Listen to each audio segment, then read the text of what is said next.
मुर्गा बना के खाला मंगरू के दिन के पागल बोल पागल बोल लाले लता साला ये मसाला कब किन के मुर्गा बना के खाला पागल मंगरू के बलम दिन के हमारे सासू जी लगो। से झगड़ा भइल त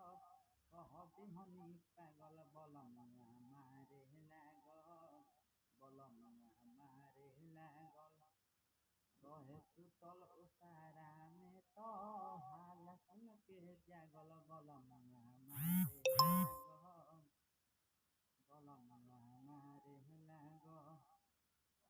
लाहे लता सालाई मसाला कब किन के मुर्गा बना के खाला मंगरू के दिन के